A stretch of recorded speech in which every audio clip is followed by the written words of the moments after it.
प्यारे बच्चों, आप सबको एक बार फिर से मेरा नमस्कार। आज मिलते हैं हम लोग क्लास 10th की फिजिक्स, जिसका आज क्लास नंबर 3 हो पाएगा। किसी कारणवश कल हम क्लास नहीं ले पाए थे, इसके लिए बहुत बहुत सॉरी, पर कोई बात नहीं, उसकी कसक आज या कल तक में हम जरूर पूरा करेंगे। तो एक बार फिर से हम चलते हैं बेटा लाइट,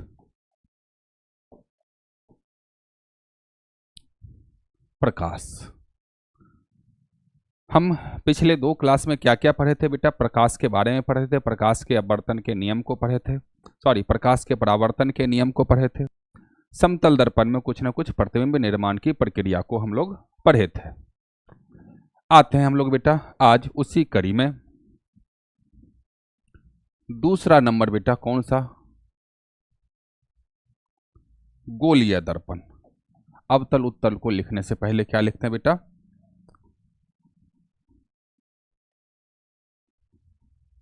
गोलिया, ऐसे लिखा था कि गोलिया, ठीक है कोई बात नहीं। थोड़ी थोड़ी हिंदी स्पेलिंग में इधर उधर हो तो घबराने की कोई बात नहीं है बेटा, प्लीज।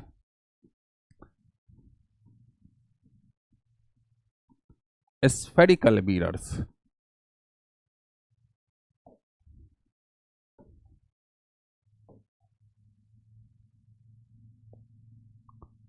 इसको थोड़ा मोटा कैसे करें? ओके,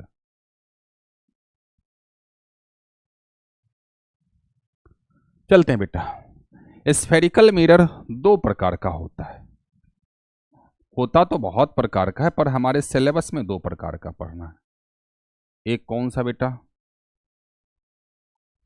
प्लीज देखिएगा, एक अवतल दर्पण, हिंदी में, अंग्रेजी में कनकेव मिरर, और दूसरा बेटा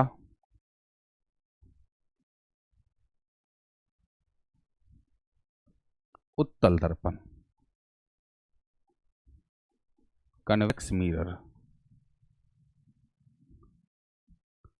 अब देखना बेटा अवतल दर्पण क्या है, उत्तल दर्पण क्या है, एक एक करके हम सारी बातें लिख रहे हैं। चलते हैं बेटा, हेडिंग बनाएं, अवतल दर्पण।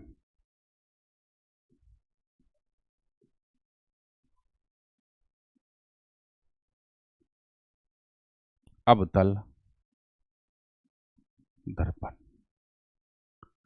अवतल दर्पण होता कैसा है बेटा? प्लीज देखिएगा, थोड़ा सा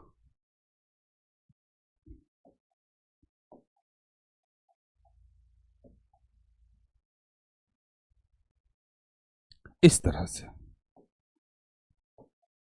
इसकी मूंछ कुछ इस प्रकार होगी, मतलब इस जिस दर्पण का परावर्तक सतह धंसा हुआ हो, जिस दर्पण का परावर्तक सतह क्या हो बेटा?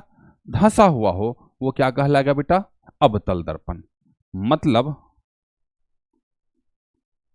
वैसा दर्पण जिसका परावर्तक सतह क्या हो? धंसा हुआ हो, उसे हम लोग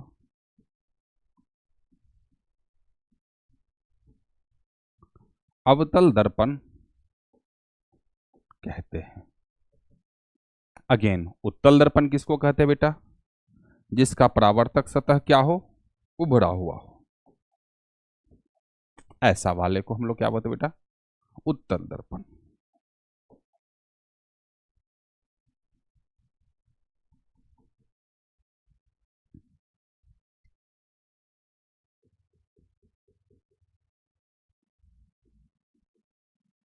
उत्तल दर्पण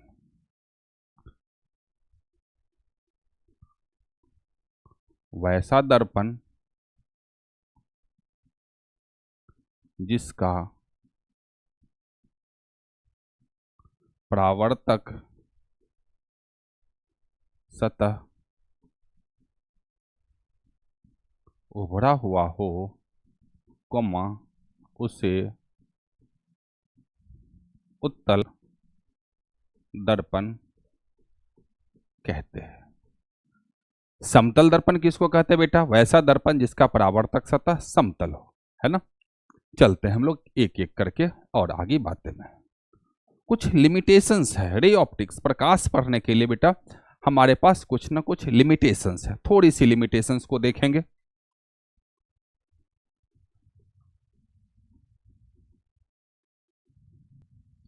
लिमिटेशन किरण प्रकाशिकी में, क्योंकि हम जो कुछ भी पढ़ रहे हैं बेटा किरण प्रकाशिकी पढ़ रहे हैं, रे ऑप्टिक्स पढ़ रहे हैं। खैर रे ऑप्टिक्स में तो और भी बहुत बड़ी बड़ी बातें हैं, इसके लिए आपको 11th और 12th में हमारे यहाँ आना पड़ेगा। हमारा ऑफलाइन कोचिंग बेगूसराय के अंदर भी चलता है, जेई नीट की तैयारी भी हमारे यहाँ कराई जाती है। हम बस उतना ही आपको पढ़ा रहे हैं जितना मैट्रिक एवं मैट्रिक के थोड़े से एडवांस लेवल में है, और बेटा आपको उतना भी पढ़ा रहे हैं जितना कि आप क्लास 10th के बाद अगर आप जेई और नीट की दुनिया में अगर आप कदम रखते हैं तो आपको विशेष कोई परेशानी महसूस नहीं होगी। तो एक एक बातें पढ़ेंगे हमारे साथ। फर्स्ट लिमिटेशंस क्या होता है बेटा, देखिएगा। Ray optics is valid for paraxial rays. Sir ये पैरेक्सियल रेज क्या होता है? आप जो कुछ भी किरण आरेख खींचते हैं, आप जो कुछ भी किरण आरेख खींचते हैं वो बहुत पास पास होनी चाहिए, बहुत आपस में क्लोज टू ईच अदर होना चाहिए। मतलब क्या बेटा कि जब भी अगर हम, आपको तो कम से कम इतना पता है, अगर यह फोकस हुआ, यह वक्रता केंद्र हुआ, अगर वस्तु यहां रखी हुई है, प्लीज बेटा जब भी हम इसका किरण आरेख अगर हम खींच रहे हैं तो देखिएगा आपतित किरण कहां से निकलेगी? फोकस से निकलेगी। अब पैरेक्सियल रे क्या कहता है बेटा? प्लीज पैरेक्सियल रे हमारे पास ये कहता है कि ये लाइन, ये प्रकाश की किरणें मुख्य अक्ष के क्या होंगे? आपस में बहुत करीब होंगे, ज्यादा दूर दूर नहीं होंगे। यह संभव कब हो पाएगा? यह संभव तब होगा जब हमारे पास छोटे छोटे दर्पण रहेंगे, छोटे छोटे मिरर्स रहेंगे। हमारे पास वो बड़े बड़े मिरर्स के लिए ये सारी की सारी बातें वैलिड नहीं होती है। तो बड़े बड़े मिरर्स के लिए खैर हम आगे की क्लास में पढ़ेंगे। इसलिए आपके पास पहला लिमिटेशन ये हुआ कि ray optics is valid only for paraxial रे, बहुत आसपास जो किरणें रहती है उसी के लिए यह वैलिड होता है। दूसरा पॉइंट क्या था बेटा? प्लीज देखिएगा।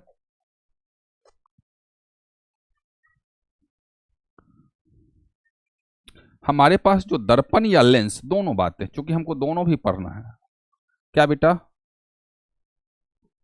दर्पण या लेंस दोनों बहुत ही छोटे एवं पतले होने चाहिए, एकदम लीन एंड थीन होना चाहिए। बहुत छोटे छोटे लेंस होने चाहिए, छोटे छोटे दर्पण होने चाहिए। उसी की कहानी हम लोग इस क्लास 10th में पढ़ रहे हैं। जब आप बेटा आगे की क्लास में जाइएगा तो ये मामला धीरे धीरे धीरे आगे खुलेगा। हम आपको पहली बार ही बता दे रहे हैं कि हम जो कुछ भी फिजिक्स पढ़ रहे हैं आज यहाँ, जो कुछ भी हमारा जो सिलेबस क्लास 10th के अंदर दिया हुआ है, वो सारे के सारे सिलेबस बेटा प्लीज, वो सारे के सारे सिलेबस हम बंधे हुए सिलेबस पढ़ रहे हैं, हम खुल करके नहीं पढ़ रहे हैं। उसके लिए हमें क्या आगे के क्लासेज में जाना पड़ेगा, ढेर सारे लिमिटेशंस और ढेर सारी पाबंदियों के साथ हम विज्ञान पढ़ रहे हैं। पर कोई बात नहीं, चूंकि हम अभी बचपन में हैं, बच्चे हैं, तो धीरे धीरे हौले हौले करके हम लोग यहीं से अपने सफर की, विज्ञान के नए सफर की शुरुआत करेंगे, प्रकाश की शुरुआत करेंगे, है ना। इसलिए आप बिल्कुल हमारे साथ बने रहिए। कुछ और बातें करते हैं, कुछ पॉइंट्स, कुछ परिभाषाएं की बात करते हैं, जैसे वक्रता केंद्र क्या है बेटा, वक्रता त्रिज्या क्या है, वगैरह वगैरह करके और सारी बातें करते हैं। तो सबसे पहले क्या करें बेटा, देखो प्लीज,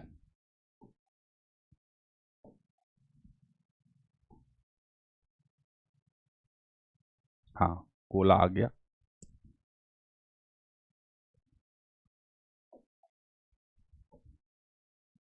इसको कैसे मिटाएं?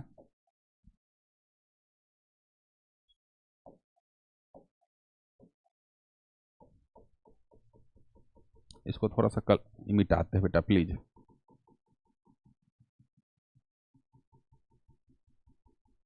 हाँ, मान के चलना बेटा mn एक दर्पण है। mn क्या है बेटा? एक दर्पण है। तो अब देखिए, सबसे पहले लिखते हैं हम लोग प्रकाशीय केंद्र। नहीं, सबसे पहला पॉइंट हमारे साथ क्या है प्लीज देखिएगा बेटा। हाँ, ध्रुव, पोल। अंग्रेजी में क्या बोलते हैं बेटा? पोल। ये पोल क्या है? आपका जो mn एक दर्पण है, mn क्या है बेटा? एक दर्पण है। हाँ, इस तरह से इसको कलई किया हुआ है। mn जो आपका दर्पण है, दर्पण का जो मध्य भाग होगा, दर्पण का जो मध्य भाग होगा बेटा, इसे P फॉर पोल कहते हैं, है ना। तो ध्रुव किसको कहते हैं? पोल। तो दर्पण के मध्य भाग को ध्रुव कहते हैं, ध्रुव कहते हैं। दर्पण का जो बेटा मध्य भाग होता है उसे क्या कहते हैं बेटा? पोल कहते हैं। उसके बाद चलते बेटा वक्रता केंद्र। दूसरा पॉइंट लिखते हैं क्या बेटा? वक्रता केंद्र।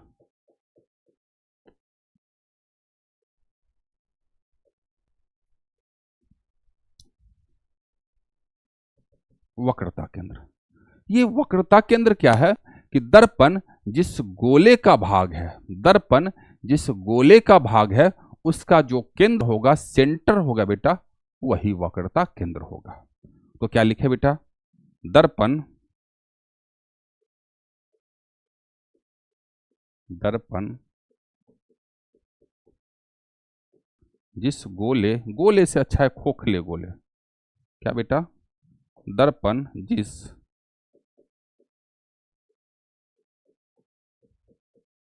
खोखले गोले का भाग होता है, कोमा उसके केंद्र को वक्रता केंद्र कहते हैं। दूसरी बात क्या बेटा? वक्रता त्रिज्या, radius of curvature. Radius of curvature इस फोटो में समझेंगे बेटा प्लीज। मुख सॉरी ध्रुव और वक्रता केंद्र के बीच की दूरी को वक्रता त्रिज्या कहते हैं। ध्रुव और वक्रता केंद्र के बीच की दूरी को वक्रता त्रिज्या कहते हैं, जिसे हम लोग बड़ी आर से सूचित करते हैं। लिखेंगे बेटा वक्रता त्रिज्या। एक एक करके हमारी बातें लिखते चलेंगे बेटा। वक्रता त्रिज्या आर। हम आपको बेटा एक एक न्यूमेरिकल्स भी कराएंगे, इसमें कतई घबराने की आवश्यकता नहीं है आपको।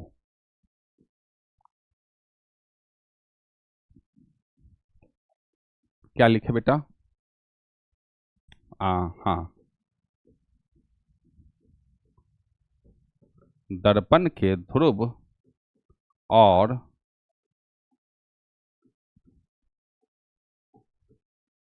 वक्रता केंद्र के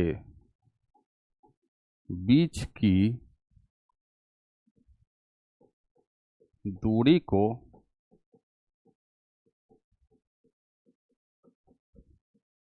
वक्रता त्रिज्या बेटा कहते हैं।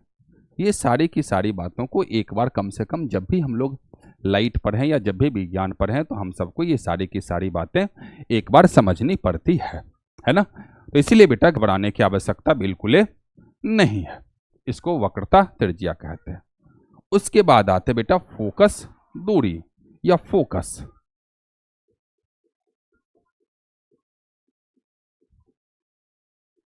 फोकस,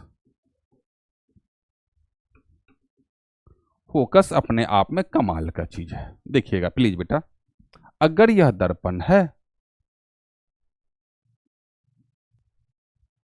P, इसको हम लोग बोलते हैं मुख्य अक्ष, प्रिंसिपल एक्सिस, प्रधान अक्ष।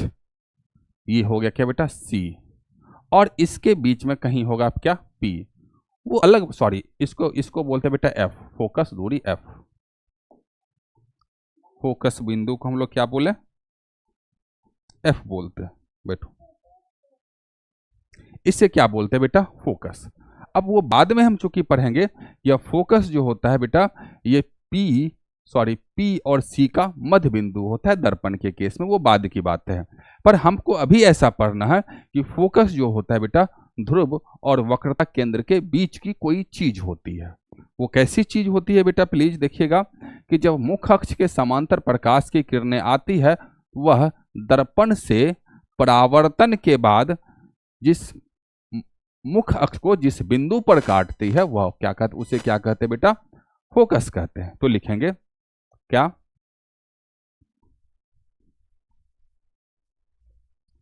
मुख्य अक्ष के समांतर, मुख्य अक्ष के समांतर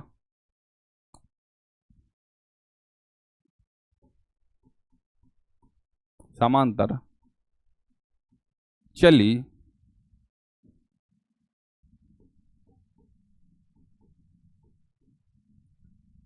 प्रकाश की किरणें दर्पण से परावर्तन के बाद, टकराने के बाद नहीं बेटा दर्पण से परावर्तन के बाद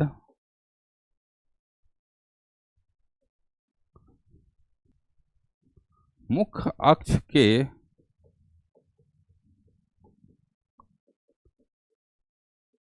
जिस बिंदु पर मिलती है या मिलती हुई प्रतीत होती है, कोमा, उस बिंदु को हम लोग क्या कहते हैं बेटा, फोकस बिंदु। इसको बड़का F कहते हैं, है ना। मुख्य अक्ष के समांतर चली प्रकाश की किरणें दर्पण से परावर्तन के बाद मुख्य अक्ष को जिस बिंदु पर मिलती है, यहां तो मिल रही है, जब हम दर्पण बदलेंगे तो वहां मिलती हुई प्रतीत होगी, तो उस बिंदु को हम लोग क्या कहते हैं बेटा, फोकस बिंदु कहते हैं। अगली बातें क्या आएगी बेटा, फोकस दूरी। तो ध्रुव से फोकस के बीच की दूरी को क्या कहते हैं बेटा, फोकस दूरी, फोकस दूरी। इसको हम लोग स्मॉल f, छोटका f से लिखते हैं। एक बार फिर से उसको भी हम लोग लिख लें बेटा, फोकस दूरी,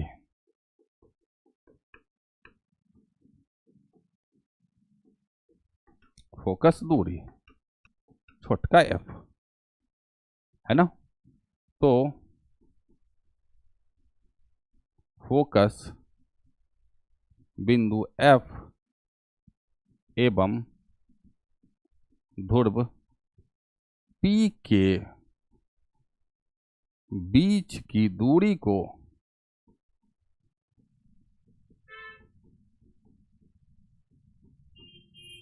फोकस दूरी छोटका f बेटा बिल्कुल कहते हैं। तो ये सब छोटी छोटी कुछ बातें थी जिसको जानना बेटा बिल्कुल जरूरी होता है ना।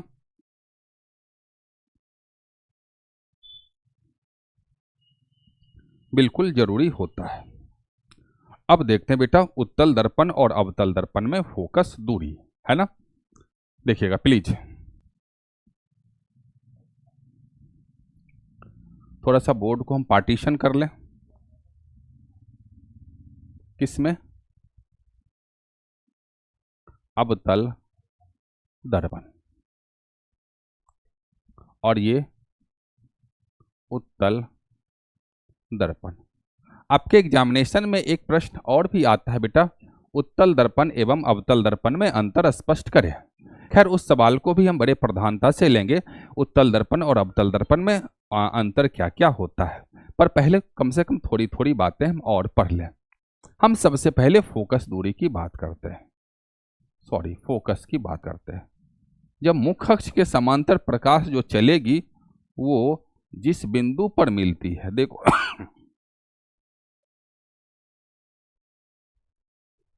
ये होता है बेटा फोकस बिंदु, है ना। अवतल दर्पण की बात कर ले बेटा, अवतल दर्पण कुछ ऐसा होता है।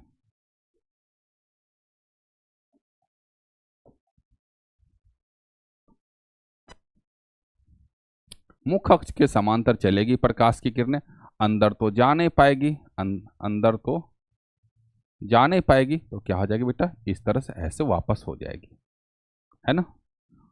इसी प्रकार बेटा मुख्य अक्ष के समांतर चलेगी प्रकाश की किरणें, अंदर तो जा नहीं पाएगी, तो कहाँ हो जाएगी बेटा, इस तरह से बाहर आएगी।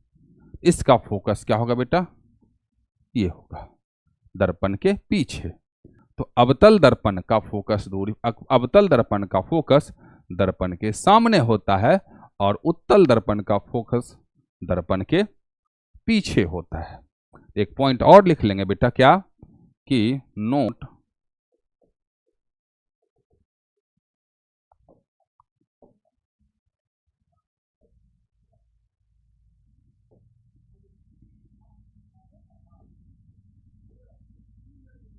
अवतल दर्पण का फोकस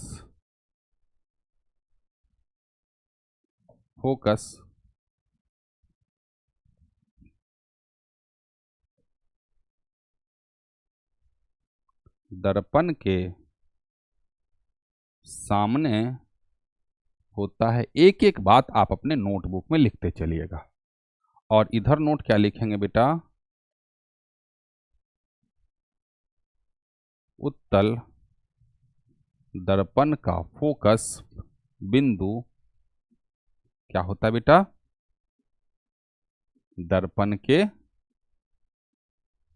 पीछे होता है ना। आई बात समझ में। तो एक एक करके हम सारी की सारी बातें लिखेंगे। पर हाल धीरे धीरे धीरे धीरे करके हम आगे बढ़ रहे हैं। आते हैं एक अच्छे सवाल के तरफ जो आपके एग्जामिनेशन में आता है।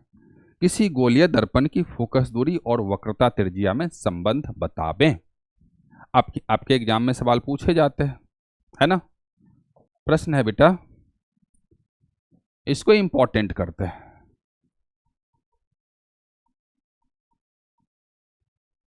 क्या बेटा, गोलीय इसी प्रकार लिखा था क्या? हाँ बिल्कुल इसी तरह से लिखा था। गोलीय दर्पण में फोकस दूरी एवं वक्रता त्रिज्या में संबंध स्थापित करें।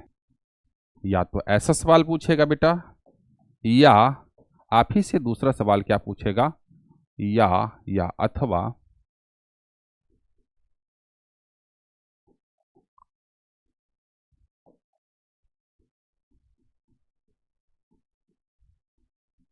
गोलीय दर्पण में F बराबर R/2 क्या करें बेटा, सिद्ध करें। जहां F क्या है बेटा, फोकस दूरी, और वह R क्या है बेटा, वक्रता त्रिज्या। लिख लेते हैं। एक अच्छा क्वेश्चन तभी बनेगा जब ये लिखाएगा। जहां F है आपको फोकस दूरी और वर्ग का R क्या है बेटा, वक्रता त्रिज्या। मोटा मोटी इस सवाल से आपको समझ में आ रहा होगा कि मामला हमको F बराबर R/2 को क्या करना बेटा, सिद्ध करना है। किसी भी गोलीय दर्पण में आपको क्या करना, कोई एक गोलीय दर्पण लेना है और उसमें मामला क्या करना, सिद्ध करना है। मामला मतलब क्या, F बराबर R/2 को सिद्ध करना है। तो चलते हैं बेटा, जब भी सिद्ध करने की बात आए, चाहे वो गणित में आए, ज्यामिति में आए, फिजिक्स में आए, केमिस्ट्री में आए, हम आपको एक तरीका बताए थे बेटा। वो तरीका क्या था, तरीका था कि हम जब भी सिद्ध करें तो मामले को पूरे के पूरे सवाल को 4 स्टेप में लिखते हैं, 4 स्टेप में। पहला स्टेप क्या था कि क्या दिया हुआ है, दूसरा स्टेप क्या है बेटा, क्या हमें सिद्ध करना है, तीसरा स्टेप रचना, अगर संभव हो तो करेंगे, नहीं तो स्किप कर लेंगे, और लास्ट स्टेप क्या है बेटा, प्रमाण। एक बार फिर से आपको याद दिला दें, क्यों, क्योंकि आपको मैथ्स में ज्योमेट्री भी हम ही पढ़ाएंगे, तो इस सारी की सारी बातों को हम रिपीट करते रहेंगे, है ना। तो किसी भी चीज को सिद्ध करने के लिए कितने स्टेप्स होते हैं, steps to prove any theorem, note steps to prove any, भैया अंग्रेजी लिख रहे हैं तो इसका मतलब ऐसा नहीं है कि कुछ बहुत बुरी बातें लिख रहे हैं, ये भी आप ही के काम का है। मतलब किसी भी थ्योरम, किसी भी प्रमेय को सिद्ध करने के लिए कौन कौन से स्टेप्स हैं, कौन कौन से प्रोसेस हैं, देखिएगा। स्टेप 1, स्टेप 1, पहला स्टेप क्या था बेटा, 4 step. Step 02, step 03, step 04। Sir step तो बताओ, सिर्फ स्टेप स्टेप बता रहे हो। स्टेप 1 क्या है बेटा,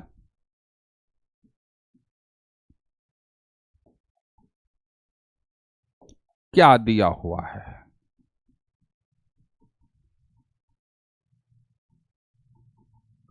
क्या दिया हुआ है भाई, जो दिया हुआ है लिख देंगे। दर्पण होगा, दर्पण है, आपतित किरण, परावर्तित किरण, फोकस दूरी, फलाना ढिकाना, जो भी बातें होगी अपने मन से लिख देना, अपने दिल से लिख देना, जो सामने दिखेगा फोटो में वो सारी की सारी बातों को 3 लाइन 4 लाइन में आराम से लिख देंगे, ताकि हमारा क्वेश्चन लंबा भी दिखेगा, और अगर 3 मार्क्स या 5 मार्क्स में अगर ये सवाल आते हैं तो उस सवाल का एक पेपर में लेंथ भी मिलेगा, लंबाई भी मिलेगा, है ना। तो फाइनली जब 5 मार्क्स के क्वेश्चन होंगे तो कम से कम 2 पेज तो भरना चाहिए ना आपके एग्जाम में, है ना। अच्छा लगेगा आपको पेज भर के, हाँ। तो इसीलिए क्या दिया हुआ है को बढ़िया से लिखेंगे, ढंग से, जो मन करे। कैसे लिखेंगे आपके सामने हम दिखाते हैं। दूसरा क्या बेटा, क्या हमें सिद्ध करना है। तीसरा बेटा रचना, कंस्ट्रक्शन, यदि संभव हो तो, मतलब यदि जरूरत, संभव नहीं बोले, यदि जरूरत हो तो, इफ रिक्वायर्ड, यदि जरूरत हो तब ही करेंगे, बस ऐसो ऐसे नहीं बोलते हैं ये दवाई डॉक्टर साहब दिए हैं, जब पेट दर्द हो तभी इसको खाना है, वरना मस्त में रहना है, बुखार आए तभी आपको खाना है 2 गोली सुबह, 2 गोली शाम, 2 गोली दोपहर। सर ये तीसरी गोली कौन, चौथी गोली कौन सी दी है, तो चौथी गोली में SOS डॉक्टर साहब ने लिख दिया है। ये SOS का मतलब क्या है, SOS का मतलब जब पेट दर्द करेगा ना तभी इस टेबलेट को गिलना है ना, या जब खूब कस के बुखार चढ़ल रहेगा ना तभी इसको खाना है, वरना चिल्ल मारना है ना। वही बात है क्या बेटा, रचना के साथ, ये SOS वाली बात है। स्टेप 4 क्या होता है, जो इस पूरे के पूरी चीज का एकदम बहुत जान और प्राण होता है, इसीलिए हम इसको हम लोग क्या कहते हैं बेटा, प्रमाण कहते हैं, प्रूफ कहते हैं, है ना। तो हमारे पास कितने स्टेप्स हैं बेटा, 4 steps, we have to follow it, हमें हमें कितना, 4 स्टेप्स को फॉलो करना है, और 4 स्टेप्स में ही हमें दुनिया के प्रत्येक ज्यामिति या फिर दुनिया के प्रत्येक सिद्ध करने वाले सवाल को सॉल्व करना है, हल करना है। चलते हैं बेटा आगे की तरफ। तो सबसे पहले हमको क्या सिद्ध करना था, प्रश्न, सिद्ध करें R बराबर कितना बेटा, 2F, या तो ये लिखना है, या F बराबर कितना बाय R/2, दोनों एक ही चीज है, कोई अलग अलग बातें नहीं है, इसमें घबराने की बिल्कुल भी जरूरत मेरे समझ से नहीं है। आते हैं बेटा प्लीज।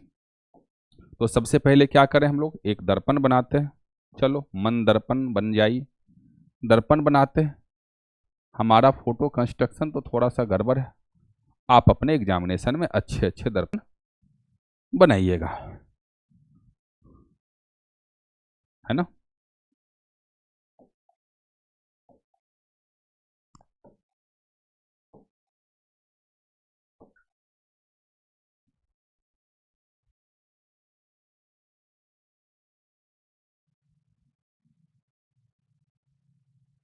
चलो इस तरह से बनाना कि हम आपको बताते हैं लगभग इसकी गोलाई जो भी होगी, अंदाज इसकी गोलाई जो भी होगी उसके बीच में सी रखना।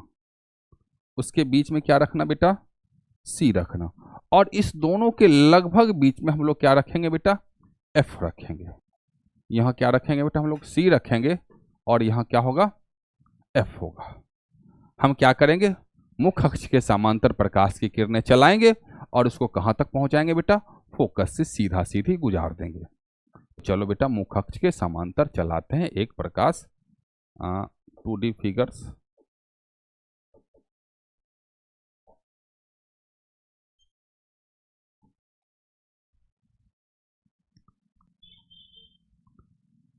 मुख्य अक्ष के समांतर चलेगी प्रकाश की किरणें, बिल्कुल। दर्पण से परावर्तन के बाद फिर कहां से गुजर जाएगी? फोकस होते हुए बिल्कुल गुजर जाएगी। अच्छा बन गया? बिल्कुल अच्छा बन गया, है ना? तो क्या करें? क्या दिया हुआ में? माना कि Mn कैसा दर्पण है? अवतल दर्पण है। स्टेप 1 लिख रहे हैं बेटा, क्या दिया हुआ है? माना कि Mn एक अवतल दर्पण है।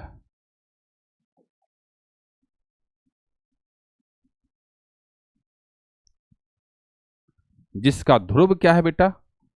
P है, फोकस F है एवं वक्रता केंद्र C है। एक एक बात लिख देंगे। जिसका ध्रुव P, फोकस F एवं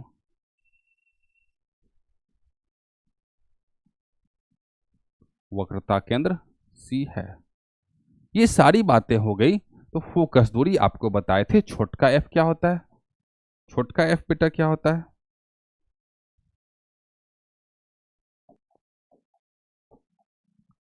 ध्रुव से फोकस की दूरी को छोटका F कहते हैं। छोटका F का मतलब क्या बेटा? इसी को फोकस दूरी कहते हैं। और ध्रुव से वक्रता केंद्र के बीच की दूरी को बड़का R कहते हैं बेटा। इसको वक्रता त्रिज्या कहते हैं। जहां छोटका F क्या है बेटा? फोकस दूरी एवं बड़का R क्या है बेटा? वक्रता त्रिज्या। ये हमारा स्टेप 1 कंप्लीट हुआ। आप ऐसे भी लिख सकते हैं, ए बी आपतित किरण है और बी डी परावर्तित किरण है। लिख सकते हैं, कोई दिक्कत की बातें नहीं है ना? दूसरा पॉइंट क्या था कि तो सिद्ध क्या करना है? तो हमें सिद्ध करना है कि स्टेप 2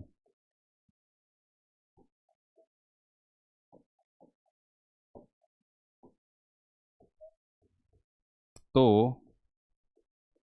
हमें सिद्ध करना है कि क्या सिद्ध करना है? क्या सिद्ध करना है बेटा? R बराबर 2F या F बराबर कितना बेटा? R/2। अब हमें आने की क्या जरूरत है? तीसरे स्टेप, जिसको कंस्ट्रक्शन कहते हैं। तो कंस्ट्रक्शन में जरूरत पड़ेगा। क्यों जरूरत पड़ेगा? क्योंकि हमको अगर हम C को B से मिलाते हैं तो आपतन कोण, परावर्तन कोण, कुछ ना कुछ हमको एंगल मिल जाएगा, कुछ ना कुछ हमको बेटा ज्योमेट्रिकल डाटा मिल जाएंगे। उस डाटा के मुताबिक फर्दर हमें आगे थोड़ी न थोड़ी कुछ ना कुछ सहूलियत महसूस होगी। तो तीसरा स्टेप क्या था बेटा? रचना। रचना में हम लोग क्या करें प्लीज?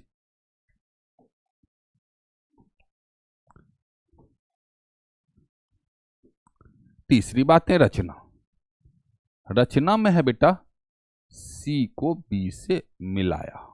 बिल्कुल, रचना क्या है बेटा? C को B से मिलाया। तो लिखें हम लोग अगले स्टेप में,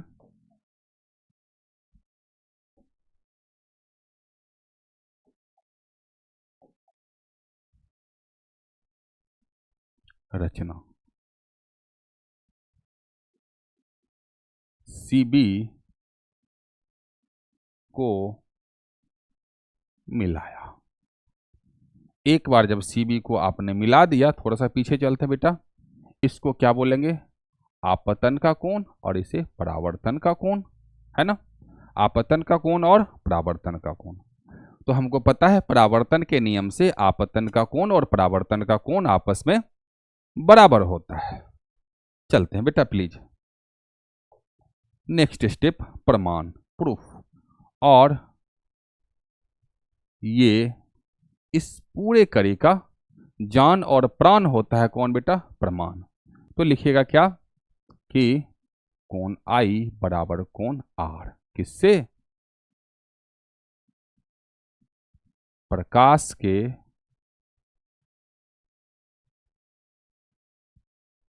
परावर्तन के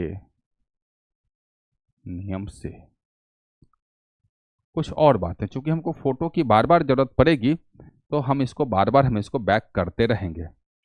अब देखना, ए बी किरण मुख्य अक्ष के समांतर है। ए बी किरण मुख्य अक्ष के समांतर है। ए बी किरण मुख्य अक्ष के समांतर है।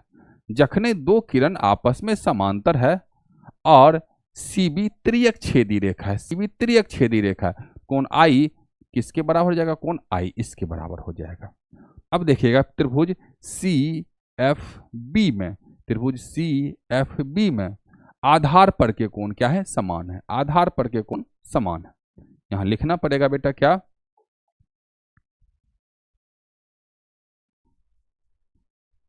पुनः त्रिभुज सी एफ बी में क्या है? आधार के कोण समान है। जब आधार का कोण समान होगा तो ये त्रिभुज कैसा बनेगा बेटा? समद्विबाहु त्रिभुज बनेगा। इसीलिए त्रिभुज सी एफ बी क्या होगा? एक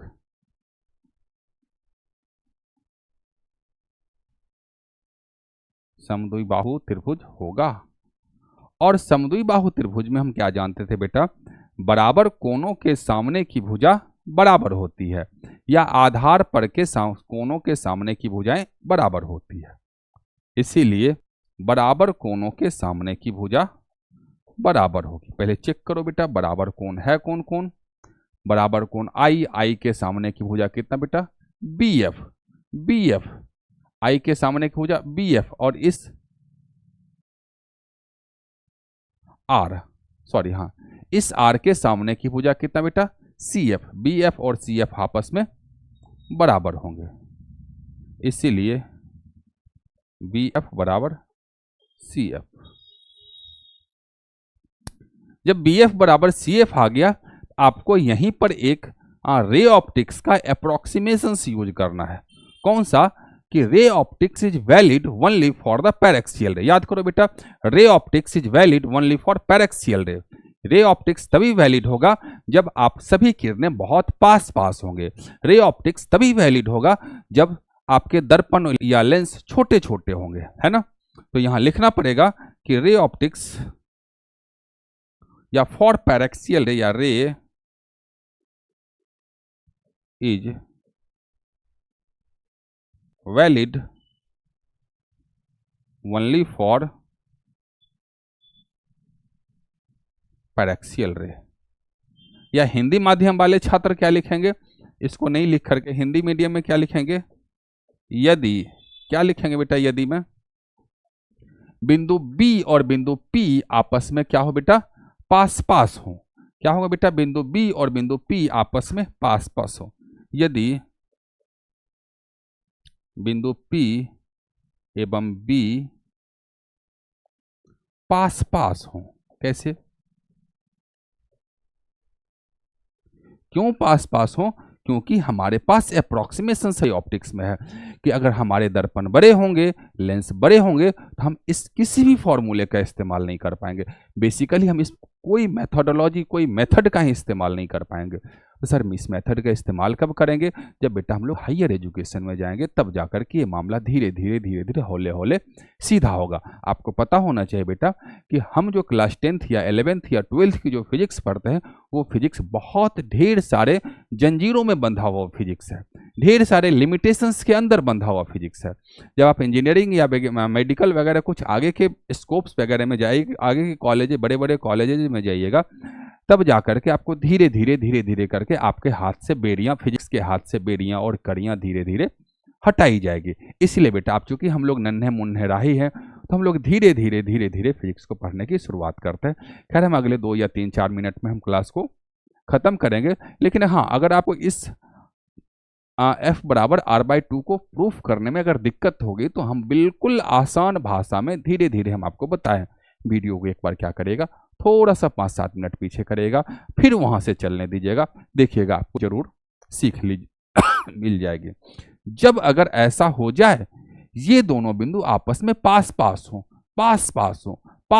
हो, बी और पी क्या है, आपस में एकदम करीब है, तब क्या हो जाएगा बेटा, बी एफ किसके बराबर हो जाएगा बेटा, एफ पी के बराबर हो जाएगा, बी एफ पी के बराबर हो जाएगा। हाँ, इसको इक्वेशन 1 मान लेते हैं बेटा, इसी को थोड़ा सा आगे, इसके बाद पास हो तो बी एफ किसके बराबर, एफ पी के बराबर, समीकरण नंबर 2। फिर से देखिएगा बेटा, बी एफ सी एफ के बराबर और बी एफ पी के बराबर, समीकरण 1 और 2 से एल एच एस बराबर है, तो आर एच एस भी क्या होगा बेटा, सर बराबर होगा, बिल्कुल बराबर होगा। समीकरण 1 और 2 से B F L H S है, तो आर एच एस कितना बेटा, सी एफ बराबर एफ पी। अब एक बार फोटो चेक करो बेटा, सी एफ एफ पी के बराबर, सी एफ एफ पी के बराबर, तो अब क्या होगा बेटा, सी एफ को अगर हम एक्स मानते हैं, तो यह भी क्या होगा, एक्स। अरे भैया एक्स क्यों मानेंगे, ये हमारे पास तो एफ लिखा हुआ ही है। तो एक बार फिर से हम लोग क्या करें, थोड़ा सा बैक, अगेन बैक, अगर यह एफ है, तो यह भी दूरी किसके बराबर हो जाएगी, एफ के बराबर हो जाएगी। और आपको बड़ा भली भांति आप देखते हुएगा बेटा, अब बड़का एफ किसके बराबर है बेटा, एफ और एफ के बराबर है, 2f के बराबर है। इसीलिए तस्वीर से मतलब क्या, इसीलिए बेटा बड़का आर बराबर एक छोटका एफ प्लस फिर से छोटका एफ, तो मतलब आर का वैल्यू कितना बेटा, 2f, या एफ बराबर R/2।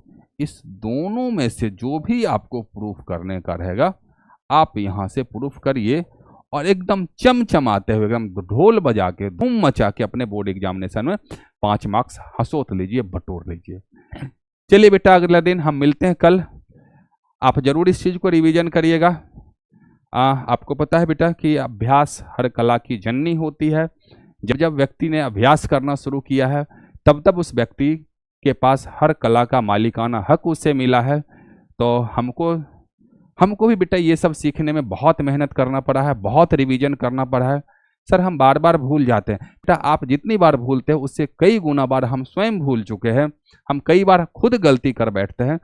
इतनी बार हमें याद इसलिए हो जाती है क्योंकि बाल निकल गया बेटा, पढ़ते पढ़ते और पढ़ाते पढ़ाते। इसलिए बेटा कम से कम ऐसा करना, 4-5 बार तो रिवीजन मांगता है, उससे कम में काम नहीं चलेगा। अगर चल जाता है तो हमारा आशीर्वाद आपके साथ है, कोई बात नहीं। लेकिन मेरी सलाह मानना तो कम से कम 5 बार, 4 बार, 5 बार जरूर रिवीजन करना। तब तक के लिए ओके, थैंक यू, बहुत बहुत धन्यवाद। पढ़ते रहिए, मुस्कुराते रहिए।